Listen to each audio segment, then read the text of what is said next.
पिछली कुछ देर में जो हमने चेहरे देखे हैं लगता तो यही है, लेकिन संजीव, मिस्टर किरण रिजिजू, बिल्कुल फॉर्मर लॉ मिनिस्टर। जी, श्री किरण रिजिजू।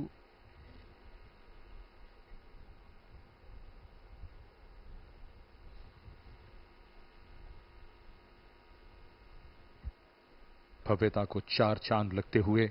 और आज जैसा कि हम सब जानते हैं, दिल्ली में काफी गर्मी का मौसम, तापमान 44-45 डिग्री को छूता हुआ, लेकिन इस समारोह की भव्यता ने इस तरह की किसी भी परेशानी को भुला दिया है और सूरज अब ढलने लगा है, गर्मी कम होने लगी है, उत्सुकता बढ़ने लगी है। सबको इंतजार है कि बस कुछ ही देर में जब यहां पर प्रधानमंत्री का आगमन होगा और वो अपने मंत्रिमंडल के सहयोगियों के साथ शपथ लेंगे। संजीव, आपने डूबते हुए सूरज की बात की, तो डूबता हुआ सूरज इतिहास होता है और कोई भी सभ्यता तभी दीर्घजीवी होती है जब वो अपने इतिहास को जाने, समझे और उसकी उत्कृष्टता को आत्मसात करे।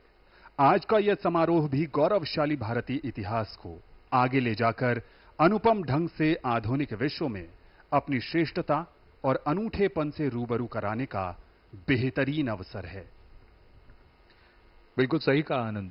आज सूरज डूबेगा तो लोकतंत्र की नई सुबह भी तो होगी, और उसी लोकतंत्र की नई सुबह का साक्षी बनने के लिए यहां पर तमाम लोग उपस्थित हैं। इसमें महान विभूतियां भी हैं, जनप्रतिनिधि भी हैं, आध्यात्मिक गुरु भी हैं और साथ ही साथ जिन लोगों ने अपने मतों का प्रयोग कर इन जनप्रतिनिधियों को यहां तक पहुंचाया है, देश के तमाम नागरिक भी हैं।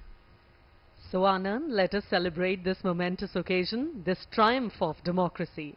Let us salute the Indian citizens who have shown the world the true meaning of power and responsibility.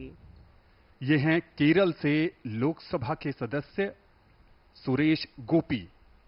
पहली बार भारतीय जनता पार्टी ने केरल में लोकसभा में अपना प्रतिनिधि चुना है और सुरेश गोपी वहां का प्रतिनिधित्व करते हुए।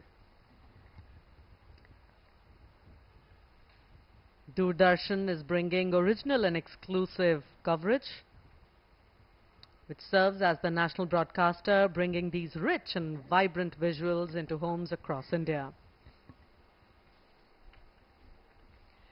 राष्ट्रपति भवन की भव्यता 330 एकड़ में फैला हुआ, जिसमें संजीव जी 340 कमरे हैं। इसके निर्माण में 70 करोड़ ईंटें लगी। राष्ट्रपति भवन की केवल मुख्य इमारत ही 5 एकड़ में फैली हुई है। भव्यता देखिए, आप स्क्रीन पर हम देख पा रहे हैं। इस भवन के सभी गलियारों की कुल लंबाई लगभग 2.5 किलोमीटर है। भवन में 227 स्तंभ हैं। इनमें छत पर तश्तरी नुमा फव्वारे शामिल हैं, जिन्हें आप अपने स्थान पर बैठे बैठे देख सकते हैं। ये इसकी भव्यता है। प्रांगण से भवन में प्रवेश करने पर 31 चौड़ी सीढ़ियों के बाद ईसा पूर्व 3री सदी की शानदार रामपुरवा बुल स्थित है, जो सम्राट अशोक के शासनकाल में निर्मित एक स्तंभ का सबसे ऊपरी हिस्सा हुआ करता था। उमा, अगर आप विस्तार की बात करें, ये वो इलाका है जिसे जब 1911 में नई दिल्ली की नींव रखी गई, ये तय किया गया, तो पहले तो